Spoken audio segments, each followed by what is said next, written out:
Hello friends, welcome back to my YouTube channel. दोस्तों, स्वागत है आप सभी का अपने यूट्यूब चैनल जिसका नाम है स्टडी फन। फ्रेंड, आज हम लोग जो है खान सर के द्वारा जो बिहार एसएससी के लिए प्रैक्टिस सेट जारी किया गया था, आज हम लोग प्रैक्टिस सेट 5 करने वाले हैं। तो जिसने भी प्रैक्टिस सेट नंबर 1 से लेकर 4 तक नहीं देखा, वो हमारे प्लेलिस्ट में जाकर 1 to 4 प्रैक्टिस लगा सकते हैं। चलो फ्रेंड, वीडियो को स्टार्ट करते हैं। फ्रेंड, वीडियो स्टार्ट करने से पहले एक छोटा सा रिक्वेस्ट है कि अगर वीडियो अच्छा लगे प्लीज़ चैनल को लाइक और सब्सक्राइब करेंगे और दोस्तों की भी ज़रूर शेयर करें।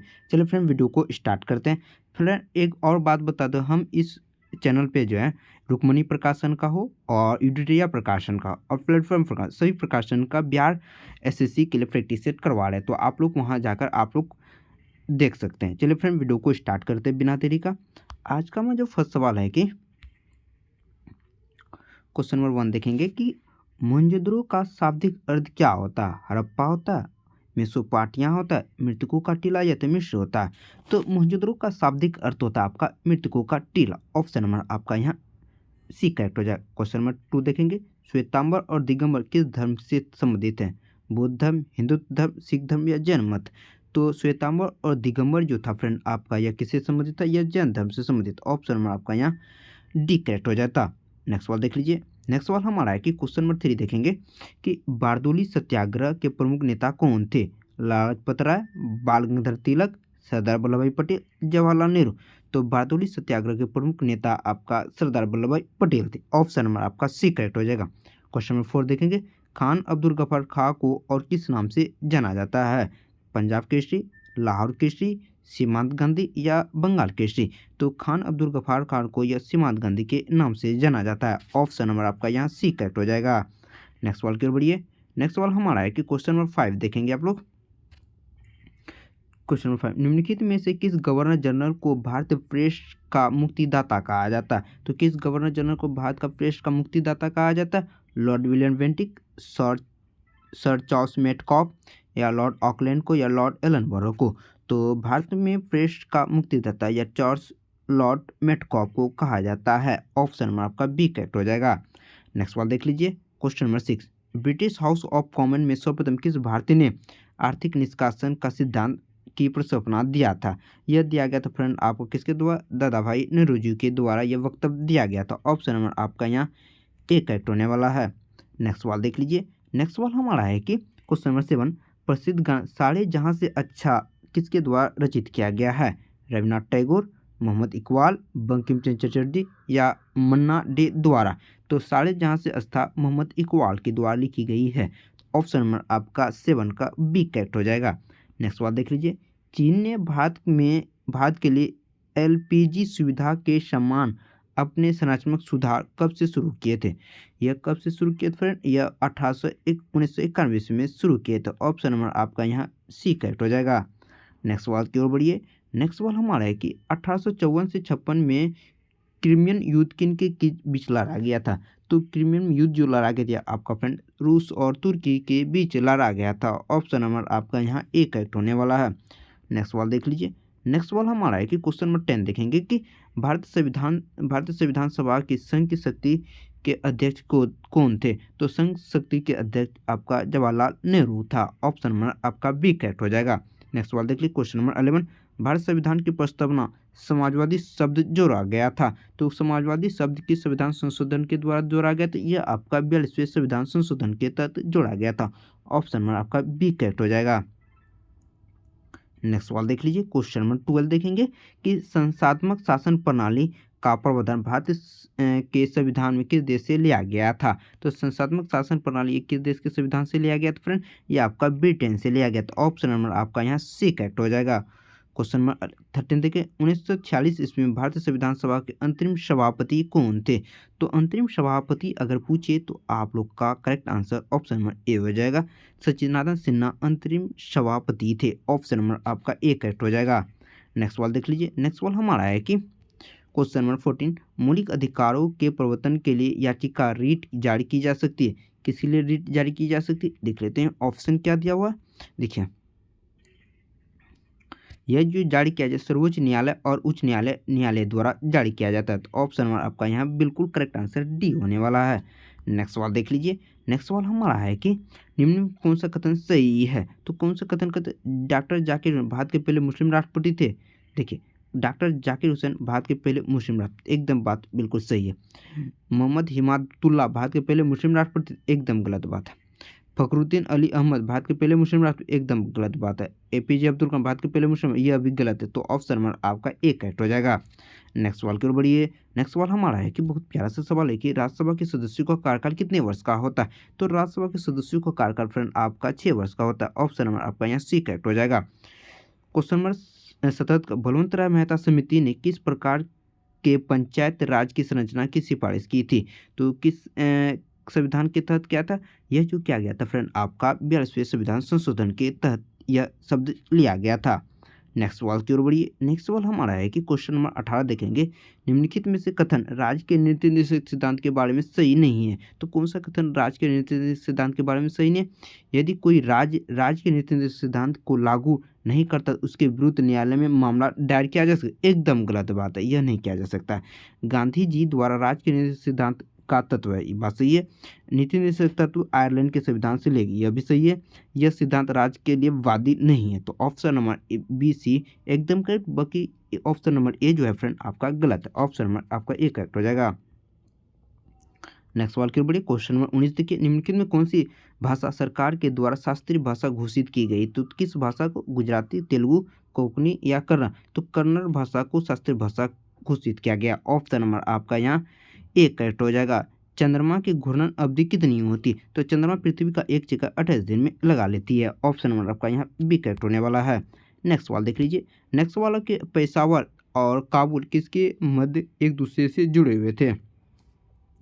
पेशावर और काबुल एक दूसरे से या खैबर दर्रा से जुड़े हुए हैं। ऑप्शन नंबर आपका ए करेक्ट हो जाएगा। क्वेश्चन नंबर 22 देखेंगे, हिमखंड के पिघलने का मुख्य कारण क्या है? हिमखंड जो पिघल रहा है ये इसका मुख्य कारण क्या, आप लोग को बताना। इसका जो मुख्य कारण है फ्रेंड आपका भूमंडलीय तापमान में वृद्धि के कारण हिमखंड पिघल रहा है। ऑप्शन नंबर आपका यहाँ सी करेक्ट हो जा रहा है। नेक्स्ट सवाल देख लीजिए। नेक्स्ट सवाल हमारा है कि विश्व की सबसे गहरी झील कौन सी है? तो विश्व की सबसे गहरी झील पूछे फ्रेंड आप लोग से तो वह हो जाएगा आपका बेकाल झील, जो कि ऑप्शन नंबर आपका यहाँ ए करेक्ट होने वाला है। दक्षिण अमेरिका की सबसे लंबी नदी, तो दक्षिण अमेरिका की सबसे लंबी अगर नदी पूछा जाए तो आपका यह अमेजन नदी हो जाएगा। दक्षिण अमेरिका की सबसे लंबी नदी आपका अमेजन नदी हो जाएगा। ऑप्शन नंबर आपका बी करेक्ट होने वाला है। नेक्स्ट सवाल की ओर बढ़ते। नेक्स्ट सवाल हम इग्लू क्या है?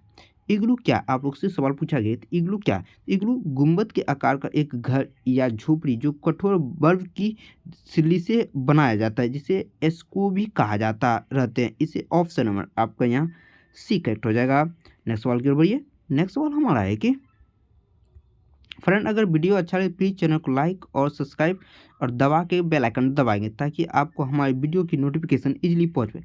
देखिए नेक्स्ट सवाल देख लीजिए, कर्क रेखा किस राज्य से होकर नहीं गुजरती है? तो आप लोग को बताना कि कर्क रेखा किन किन राज्यों से होकर गुजरती है और कितने राज्यों से होकर गुजरती है। देखिए यहाँ जो हो जाएगा फ्रेंड राजस्थान, छत्तीसगढ़, उड़ीसा राज्य से होकर कर्क रेखा नहीं गुजरती। ऑप्शन नंबर आपका यहाँ सी करेक्ट हो जाएगा। नेक्स्ट सवाल देख लीजिए। क्वेश्चन नंबर 27 देखिए, भारतीय मानक समय का प्रावधान मेरिडियन आधारित है, तो यह इलाहाबाद से नैनी पर आधारित है। ऑप्शन नंबर आपका यहाँ सी करेक्ट हो जाएगा। नेक्स्ट सवाल की ओर बढ़िए। नेक्स्ट सवाल हमारे सांख्यिकी और कार्यक्रम क्रियान्वयन मंत्रालय द्वारा 2016-17 के लिए दिए गए बागवानी आंकड़े के अनुसार सबसे बड़ा फल उत्पादक भारतीय राज्य कौन था? यानी सबसे बड़ा फल उत्पादक करने वाला राज्य था वह कौन था फ्रेंड? आपका आंध्र प्रदेश था। ऑप्शन नंबर आपका यहाँ बिल्कुल करेक्ट आंसर ए हो जाएगा। नेक्स्ट सवाल की ओर बढ़िए। नेक्स्ट सवाल हमारा है कि निम्नलिखित में से कौन सा कथन हरित क्रांति के बारे में सत्य नहीं है? इसका प्रारंभ 1966 के खरीफ ऋतु में हुआ था। देखिए फ्रेंड 29 क्वेश्चन नंबर का आप लोग बताएंगे कि जो इसका प्रारंभ 1966 में, यह बात सही है। इसका प्रभाव उपज देने के लिए बीजों के उपयोग क्या है? बात सही है। प्रारंभ में इसका लाभांश राज्य और हरियाणा पश्चिम में हुआ था। यह केवल चावल के उत्पादन के लिए सफल नहीं हुआ, यह आपका एकदम गलत बात है, जो कि 29 का ऑप्शन नंबर आपका डी करेक्ट हो जाएगा। सभी फसलों के लिए जोड़ दिया गया था। नेक्स्ट सवाल के बढ़िए। 2001 से 2011 के दशक में भारत के निम्नलिखित राज्यों में किसमें सर्वाधिक जनसंख्या वृद्धि दर हुई थी? यानी 2001 और 2011 के दौरान किस राज्य में सर्वाधिक जनसंख्या वृद्धि दर आप लोग को देखने को मिला था? यह मिला था फ्रेंड आपका मेघालय राज्य में। ऑप्शन नंबर आपका यहाँ सी करेक्ट हो जाएगा। नेक्स्ट सवाल देख लीजिए। नेक्स्ट सवाल हमारा है कि निम्न में किसके कारण राष्ट्रीय आय के चक्राकार का प्रवाह का आकार घटता है, यह घटता है फ्रेंड यह आयताकार के। तो ऑप्शन नंबर आपका यहाँ डी करेक्ट हो जाएगा। नेक्स्ट सवाल देख लीजिए। नेक्स्ट सवाल हमारा है कि कौटिल्य के अर्थशास्त्र के अनुसार निम्नलिखित में से कौन सा राज्य करों की वसूली के लिए जिम्मेवार था। तो कौन सा राज्य जिम्मेवार था, यह आपका नागरिक हो जाएगा। तो क्रम से होता है नागरिक हो जाएगा। गालिब कौन थे, तो गालिब आप लोग को बताने फ्रेंड ये गालिब कौन थे। तो गालिब जो था फ्रेंड आप लोग का यह था आपका कवि था। ऑप्शन नंबर आपका यहाँ ए करेक्ट हो जाएगा। नेक्स्ट सवाल की ओर बढ़िए। नेक्स्ट सवाल हमारे भारत का जीवन मंडल रिजर्व नंदा देवी किस राज्य में, नंदा देवी पूछे चल जाना उत्तराखंड। ऑप्शन नंबर आपका यहाँ बिल्कुल एक करेक्ट हो जाएगा। नेक्स्ट सवाल देख लीजिए। पूछा गया कि अंतर्राष्ट्रीय मजदूर दिवस कब मनाया जाता है। तो अंतर्राष्ट्रीय मजदूर दिवस पूछे तो आप लोग को 1 मई मनाना है। ऑप्शन नंबर आपका 35 का करेक्ट आंसर बी हो जाएगा। कौन सा कथक घराना उस नृत्य शैली के आध्यात्मिक पहलुओं पर ध्यान रखता है, यह आपका रखता है लखनऊ घराना। ऑप्शन नंबर आपका यहाँ सी करेक्ट हो जाएगा। नेक्स्ट सवाल कर बढ़िए। नेक्स्ट सवाल हमें उस वैज्ञानिक का नाम बताए जिसने प्रथम बार टीवी के टीके की खोज किया था। तो टीवी के टीके की खोज किसके द्वारा किया गया था फ्रेंड, आपका एडवर्ड जेनर के द्वारा किया गया था। ऑप्शन नंबर आपका यहाँ सी करेक्ट हो जाएगा। नेक्स्ट सवाल कर बढ़िए। नेक्स्ट सवाल हमें कोशिका भित्ति कोशिका के अनुपस्थित होता है। तो किस कोशिका में कोशिका भित्ति अनुपस्थित, यह आपका जंतु कोशिका में अनुपस्थित रहता है। ऑप्शन नंबर आपका बी करेक्ट हो जाएगा। उपास्थि एक डैश उत्तक है, उपास्थि एक प्रकार का आपका कोमल उत्तक है। करेक्ट आंसर ऑप्शन नंबर आपका सी करेक्ट हो जाएगा। मनुष्य में पित्त का उत्पादन किस अंग में होता है, पित्त यानी जिसे बोला जाए जिगर, जिसे बोला जाए liver. Option number B correct हो जाएगा, सी करेक्ट हो जाएगा। आप लोग ध्यान देंगे फ्रेंड। रुधिर परिसंचरण तंत्र की खोज किसके द्वारा किया गया था। तो रुधिर परिसंचरण तंत्र की खोज आपका किसके द्वारा, विलियम हार्विक के द्वारा किया गया। तो ऑप्शन नंबर आपका करेक्ट आंसर सी होने वाला है। फ्रेंड अगर वीडियो अच्छा लगे प्लीज़ चैनल को लाइक और सब्सक्राइब जरूर करेंगे और दबाकर बेल आइकन प्रेस करेंगे। नेक्स्ट सवाल की ओर बढ़िए। गले के उदरत तली मध्य रेखा पर चिपटी हड्डी का नाम बताएं। यानी गले के पास जो एक चिपटी हड्डी होती है उसे क्या कहा जाए, उसे ब्रेस्ट बोन के नाम से जाना जाता है। ऑप्शन नंबर आपका डी करेक्ट हो जाएगा। नेक्स्ट सवाल देख लीजिए। नेक्स्ट सवाल हम निम्नलिखित में से कौन सा आपको एक व्युत्क्रम वर्ग बना देता है जो कि आधार वर्ग के आधिकारिक विशेषताओं के आनुवांशिक रूप से पर्याप्त होता है। इसे बू हेरेस्टिक कहा जाता है, इसे क्या कहते हैं, बून हेरेटिस्ट कहा जाता है। ऑप्शन नंबर आपका यहाँ बी करेक्ट हो जाएगा। नेक्स्ट सवाल को बढ़िए। पोलियो तथा चेचक की बीमारी होने का कारण क्या, यह पोलियो और चेचक जो होता है यह विषाणु के कारण होने वाला बीमारी है। ऑप्शन नंबर आपका सी करेक्ट होता है। वह पादप जिसमें बीज और फलों के भीतर होते हैं। तो जिसमें बीज जो होते हैं फलों के भीतर उसे एंजियोस्पर्म के नाम से जाना जाता है। ऑप्शन नंबर आपका बिल्कुल करेक्ट आंसर ऑप्शन नंबर आपका ए हो जाएगा। नेक्स्ट सवाल के बढ़िए। क्वासिकोर बीमारी किसकी कमी के कारण होती है, यह आपका होता है फ्रेंड प्रोटीन की कमी से क्वासिकोर बीमारी यानी होती है। ऑप्शन नंबर आपका सी करेक्ट हो जाएगा। नेक्स्ट सवाल की बढ़िए। ऊपरी वायुमंडल की ओजोन परत निम्नलिखित में से मुख्यतः किसके द्वारा नष्ट हो जा रही है। तो वायुमंडल का जो ओजोन परत है यह किसके कारण, यह क्लोरोफ्लोरोकार्बन के कारण नष्ट होती जा रही है। ऑप्शन नंबर आपका बी करेक्ट हो जाएगा। नेक्स्ट सवाल की बढ़िए। नेक्स्ट सवाल हमारे की भार का ऐसा ही मात्रक पूछा है। तो भार का मात्रक आपका फ्रेंड न्यूटन हो जाएगा। स्थिर गति के साथ वृत्ताकार पथ पर चल रही वस्तु का त्वरण क्या होगा। तो त्वरण क्या होगा, चल होगा, मतलब स्थिर यानी एक समान गति से चल रही तो उसका त्वरण क्या होगा, नियत रहेगा, यानी कि एक क्या होगा, एक समान होगा यानी चढ़ होगा।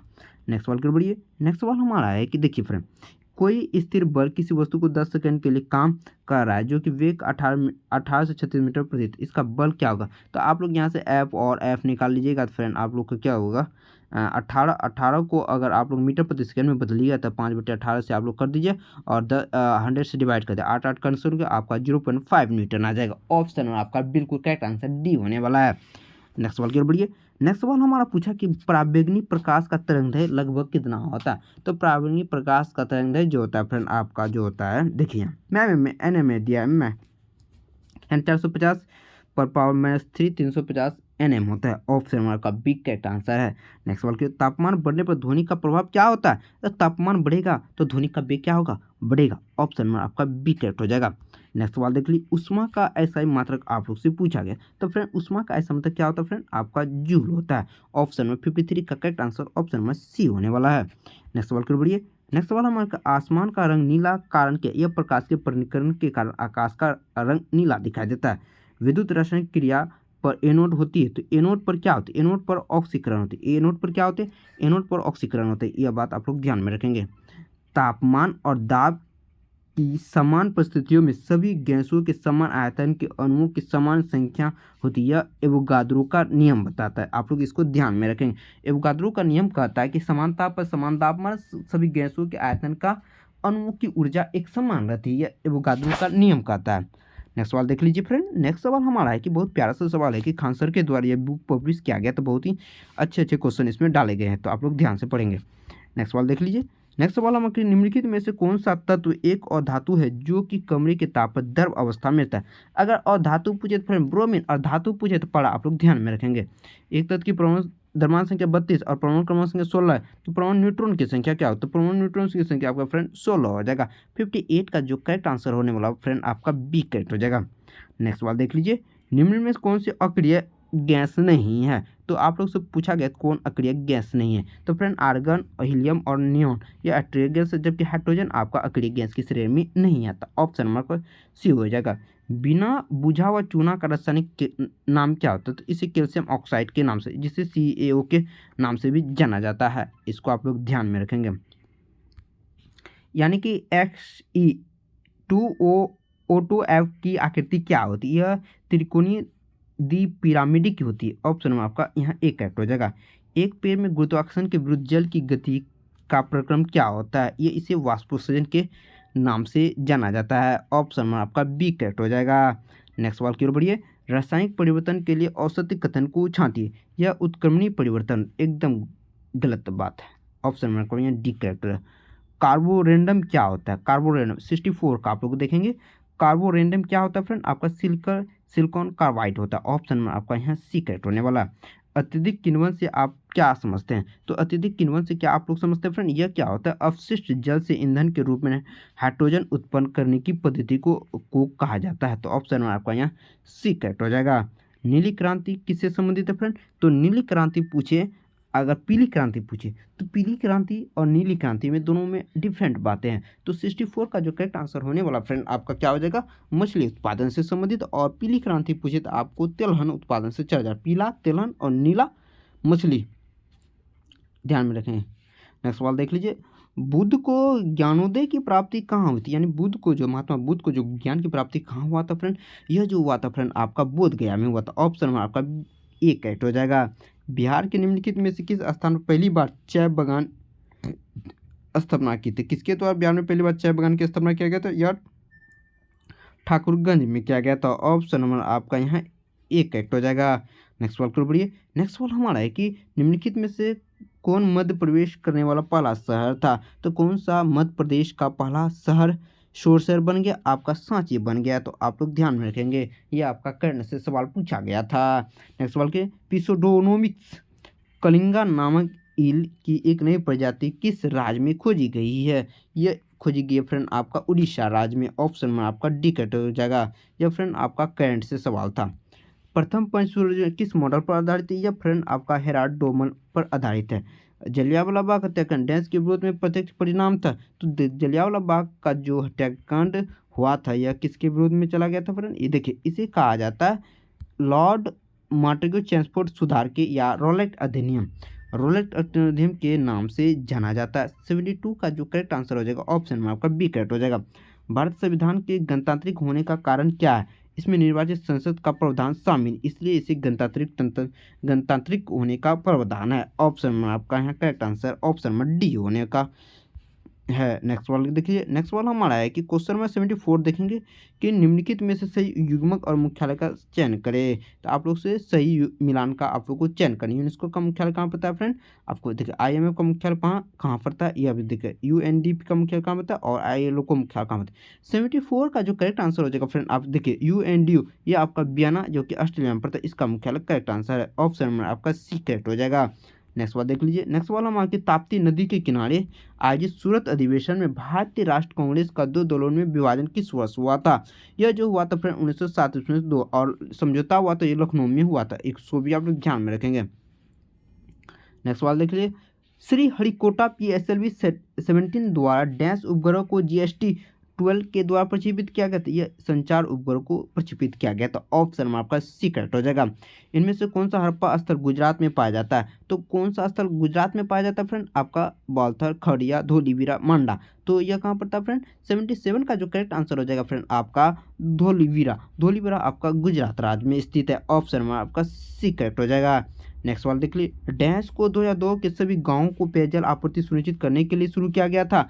इसे स्वल जलधारा योजना के नाम से जाना जाता है, जो कि ऑप्शन में आपका बिल्कुल करेक्ट आंसर सी हो जाएगा। नेक्स्ट सवाल देख लीजिए। फोटोन क्या होता है? फोटोन आप लोग को बताइए फोटोन क्या? पहली उच्च स्तरीय प्रोग्रामिंग भाषा होती है। इसे फोटोन के नाम से जाना जाता है। ऑप्शन में आपका सी करेक्ट हो जाएगा। नेक्स्ट सवाल की ओर बढ़ते हैं। नेक्स्ट सवाल हम कि जून 2019 में डैश ने अस्टुआ गोल्डन स्पाइक में 3000 मीटर की दूरी पर 300 मीटर की दूरी पर विश्व रिकॉर्ड बनाया था। किसके द्वारा? शेन मिलर ईवी के द्वारा बनाया गया था। ऑप्शन नंबर आपका यहाँ एक करेक्ट हो जाएगा। नेक्स्ट सवाल की ओर बढ़िए। नेक्स्ट सवाल हमारा है कि 11वीं पंचवर्षीय योजना में डैश से संबंधित है कारीगरों को marketing support and services scheme द्वारा सहयोग दिया जाए। इसे हस्तशिल्प के नाम से जाना जाता है। ऑप्शन आपका एक करेक्ट हो जाएगा। नेक्स्ट सवाल देख लीजिए। पद्म विभूषण से सम्मानित किए जाने वाले प्रथम भारतीय भरतनाट्यम नर्तकी का नाम बताना है। तो पद्म विभूषण से सम्मानित होने वाले प्रथम भारतीय नर्तकी आपका सोनल मानसिंह था। ऑप्शन में आपका डी करेक्ट हो जाएगा। शीतल में पीज यानी सननाइट उत्पन्न करने के लिए निम्नलिखित में क्या मिलाया जाता है? इसमें कार्बनिक अम्ल मिलाया जाता है। ऑप्शन में आपका एक करेक्ट हो जाएगा। नेक्स्ट सवाल देख लीजिए। नेक्स्ट सवाल हमारे निम्नलिखित में से कौन सा मानव रक्त में मौजूद एक वर्णक है जो ऑक्सीजन को हमारे फेफड़े में शरीर के सभी अंगों तक लेके जाता है? यह हीमोग्लोबिन उपस्थित है। 64 का करेक्ट आंसर ऑप्शन में डी हो जाएगा। डैश इंसुलेटर का एक उदाहरण नहीं है, तो मानव शरीर एक इंसुलेटर का उदाहरण नहीं है। तो करेक्ट आंसर ऑप्शन नंबर आपका सी करेक्ट हो जाएगा। फ्रेंड, अगर आपको हमारी वीडियो अच्छी लगी प्लीज़ चैनल को लाइक और सब्सक्राइब करें और दोस्तों की भी जरूर शेयर करें। मिलते हैं नेक्स्ट वीडियो में, तब तक के लिए बाय बाय।